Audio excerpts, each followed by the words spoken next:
Class 9th में हम लोग एक चर वाले रैखिक समीकरण का ग्राफ हम लोग पढ़ चुके हैं, जो कि हम लोग को 10th में दो चर वाले रैखिक समीकरण का ग्राफ हम लोग को पढ़ना है ना। दो समीकरणों के साथ, एक समीकरण नहीं, दो समीकरणों के साथ हम लोग को पढ़ना है ग्राफ। तो सबसे पहले ग्राफ के बारे में जानेंगे, उसके बाद में जो है कि बनाएंगे, ठीक है। तो चलिए ग्राफ के बारे में पहले जान लेते हैं। इसमें कितने अक्ष होते हैं? तो इसमें दो अक्ष होते हैं। पूछा जाएगा कि कितने ग्राफ में कितने अक्ष होते हैं, तो दो अक्ष होते हैं, दो अक्ष, ठीक है, दो अक्ष होते हैं, ठीक है। तो दो अक्ष होते हैं, एक जो होते हैं एक्स अक्ष, एक्स अक्ष कहेंगे, और दूसरा जो है वाई अक्ष होगा, ठीक है। तो एक्स अक्ष क्या होगा? जैसे यहाँ पर एक्स होगा और यहाँ पर एक्स डैश लिखते हैं, यहाँ पर वाई लिखेंगे और यहाँ पे वाई डैश लिखेंगे। जैसे ये हो गया हमारा जो समतल में है ना, इसको कहेंगे एक्स अक्ष, और ये खड़ा है इसको कहेंगे वाई अक्ष, ठीक है। और ये वाई अक्ष को हम लोग ऊर्ध्वाधर रेखा कहते हैं, ऊर्ध्वाधर रेखा कहेंगे, ठीक है।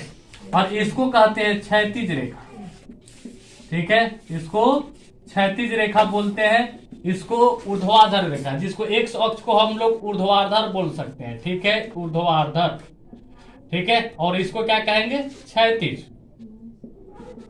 अब देखिए ये हो गया। अब ये ऊर्ध्वाधर रेखा और क्षैतिज रेखा जहां पर एक दूसरे को प्रतिच्छेद करते हैं, वहां के बिंदु को हम लोग क्या कहते हैं? जैसे ये रेखा और ये रेखा यहाँ पे आकर के प्रतिच्छेद हो रहा है, तो यहाँ पर एक जो है मूल बिंदु लिख देते हैं, जिसको हम लोग क्या वो लिख देते हैं जीरो, जिसको क्या कहते हैं? मूल बिंदु। मूल बिंदु किसको कहेंगे? यहाँ पर जो जीरो है ना, इसको कहेंगे ओ को, ठीक है। अब आइए, अब यहाँ पे क्या करते हैं कि जहां पर एक्स डैश या वाई डैश नहीं है, वहां पे जितने भी सारे नंबर्स लिखते हैं वो प्लस में लिखते हैं, यानी कि जो धनात्मक होते हैं। ये वाले क्या होते हैं? धनात्मक। 1 2 3 4 5 6। इधर जो है कि डैश है यहाँ पर, तो या इधर क्या हो जाएगा? माइनस में हो जाएगा, ठीक है। और ये नहीं कि हम 6 तक लिख रहे हैं तो 6 तक, आपके ग्राफ के कॉपी में जितना तक अट जाएगा उतना तक लिखना है, ठीक है ना। यहाँ डैश देख रहे हैं तो यहाँ पर हो जाएगा माइनस में, इधर -2 -3 -4 -5 -6 माइनस क्या हो जाएगा? 7। इधर जो है कि देख रहे हैं डैश नहीं है, तो इधर क्या हो जाएगा? प्लस में हो जाएगा, ठीक है। आप देखिए ये तो हो गया हमारा। अब क्या करेंगे ना, अगर इसका चिन्ह जो है कि निर्धारित करने के लिए यदि कहता है, चिन्ह जो है निर्धारित करने के लिए कहता है, तो क्या करेंगे? तो पहले इतना ही जानना है कि जो भी चिन्ह लिखना है ना, तो पहले एक्स का लिखना है, उसके बाद में किस चीज का लिखना है? वाई का लिखना है, ठीक है। चलिए, तो यहां पर यदि इस चिन्ह का बात किया जाए, अगर कहा जाएगा किस पाद में है, किस पाद बिंदु में है, ठीक है, तो क्या करेंगे? यहां से स्टार्ट करते हैं 1 2 3 4, है ना, यहां से स्टार्ट करना है 1 2 3 4। इसको कहेंगे प्रथम पाद, है ना, प्रथम। इसको कहेंगे द्वितीय, इसको कहेंगे तृतीय, इसको कहेंगे चतुर्थ। समझ में आ रहा है ना। इसका अगर चिन्ह निर्धारित करने के लिए कहेगा, इसका क्या हो जाएगा? पहले एक्स का लिखेंगे, तो पहले क्या हो जाएगा? प्लस, और इसका भी हो जाएगा प्लस, ठीक है। इसका यदि कहता है लिखने के लिए, तो क्या करेंगे?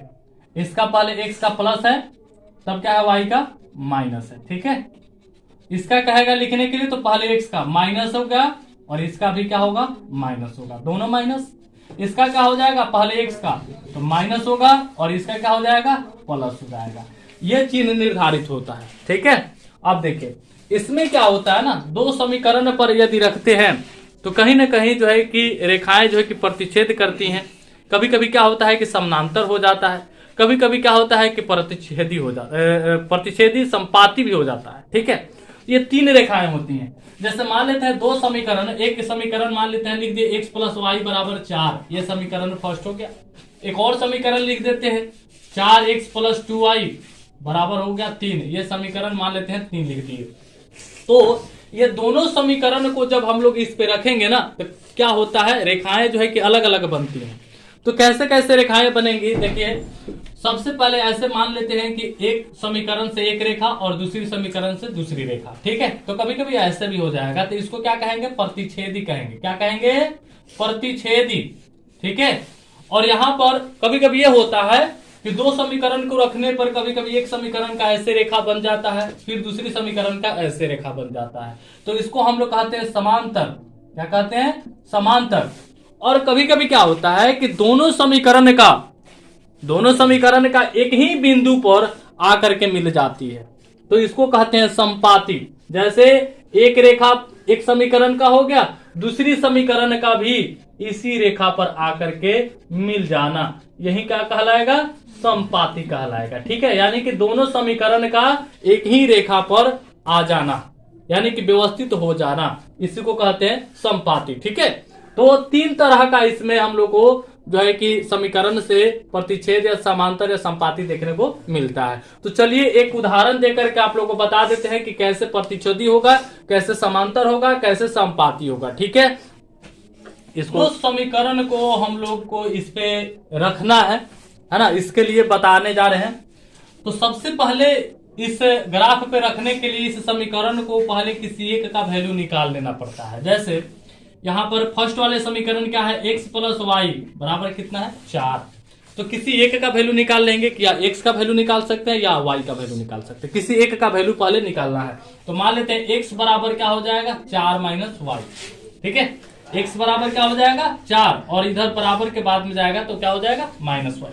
अब क्या करते हैं, कम से कम 3 खंड बनाते हैं, कम से कम ऐसे 3 खंड हम लोग को बनाना है, ठीक है ना, और इसको रखना है। तो देखिए इसमें x और y दोनों का मान हम लोग को इसमें रखना है। तो कैसे रखेंगे, जैसे यहां पर यदि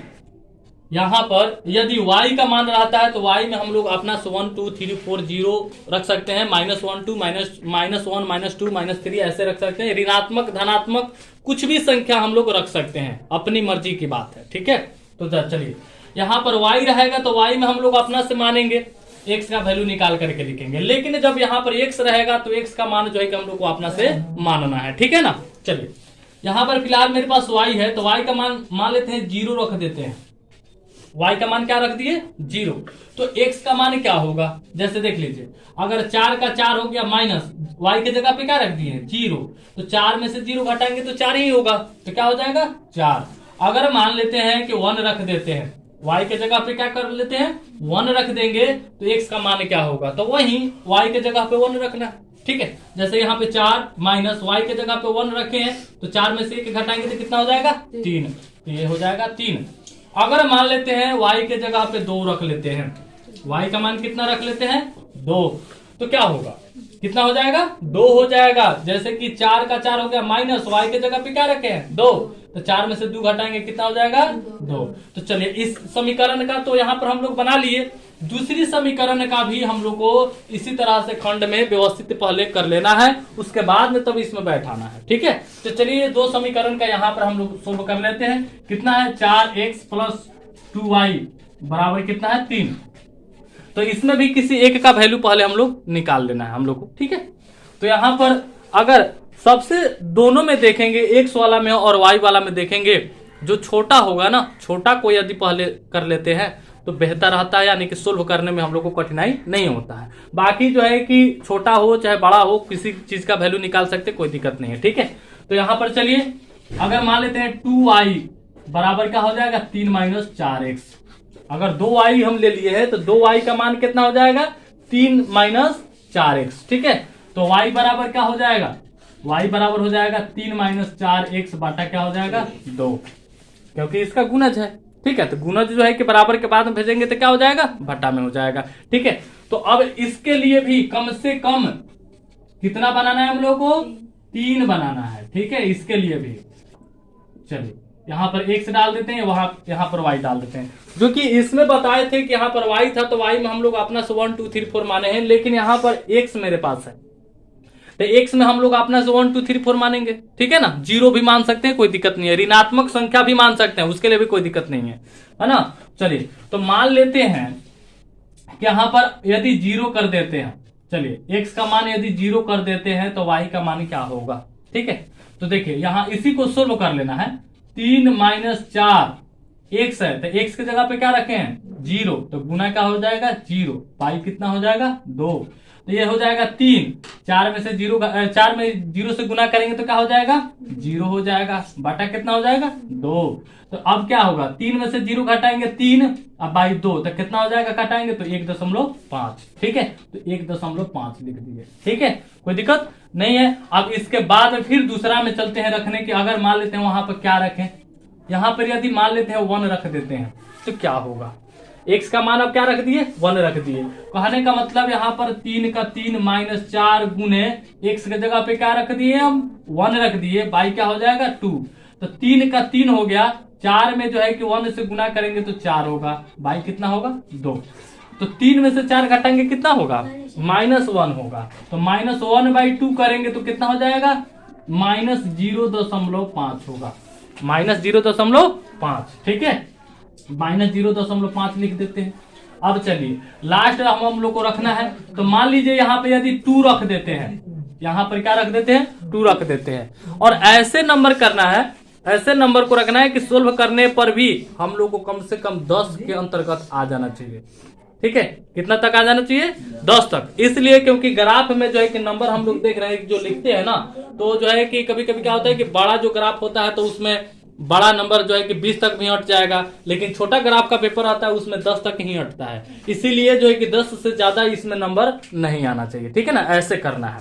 तो चलिए मान लेते हैं कि यहाँ पर 2 मान लिए x का मान, तो y का मान क्या होगा, तो क्या होगा 3 माइनस 4 गुना x के जगह पे कितना रखे 2, तो क्या हो जाएगा बटा 2 होगा, 3 का 3 माइनस 4 दूना 8, बटा कितना होगा 2, तो 3 में से 8 घटाएंगे कितना हो जाएगा -5 बटा कितना हो जाएगा 2, अगर 2 से भाग देंगे तो हो जाएगा -2.5, माइनस क्या हो जाएगा हाँ, चलिए ये तो हम लोग तीनों निकाल लिए, इस खंड को निकाल लिए, बस अब हम लोग को इसको क्या करना है इसमें व्यवस्थित कर देना है, ठीक है। अब दोनों जो है समीकरण को क्या किए हैं खंड में जो है कि व्यवस्थित कर दिए हैं, अब इसको क्या करना है अब हम लोग को इसमें व्यवस्थित करना है, ठीक है। तो कैसे करेंगे देखिए, x का वैल्यू कितना है 4 है, तो 4x में देखिए कहाँ है 4 क्या है प्लस में है, तो प्लस वाला में खोजना है, तो प्लस वाला में x में क्या है यहाँ पे 4 है, y का मान क्या है 0, तो जब 0 की बात आएगा तो समझ जाइएगा कि रेखे पर ही है, कहाँ हुआ है रेखा पर ही, तो यहाँ पर एक बिंदु हो जाएगा, ठीक है। और x का मान अब कितना है 3, तो x का मान 3 है प्लस में है, y का मान कितना है 1 है, तो y का मान 1 और x का मान 3, x का मान 3 है और y जो है कि प्लस में 1 यहाँ पे आ रहा है, इसके सामने और इसके सामने यहाँ पर हो जाएगा मेरा। चलिए अब जो है कि x का मान कितना है 2 यहाँ पर है, और y का मान कितना है 2, तो ये 2 के सामने और ये 2 के सामने जो है कि यहाँ पर आएगा और यहाँ पर आएगा, तो ये क्या हो जाएगा यहाँ पर बिंदु होगा कि नहीं होगा। अब देखिए ये तीनों बिंदु एक रेखा में, एक समान रेखा में मिला है कि नहीं, सरल रेखा में मिल रहा है कि नहीं मिल रहा। अगर ये लाइन बाय लाइन अगर सरल रेखा में नहीं मिले तो समझना है कि हमारा कहीं ना कहीं फॉल्ट इसमें है। ये तीनों लाइन एक समान मिल गया है, अब इसको क्या करना है स्केल लेना है और स्केल से हम लोग को क्या करना है इसके सामने तीनों रेखा को मिला देना है।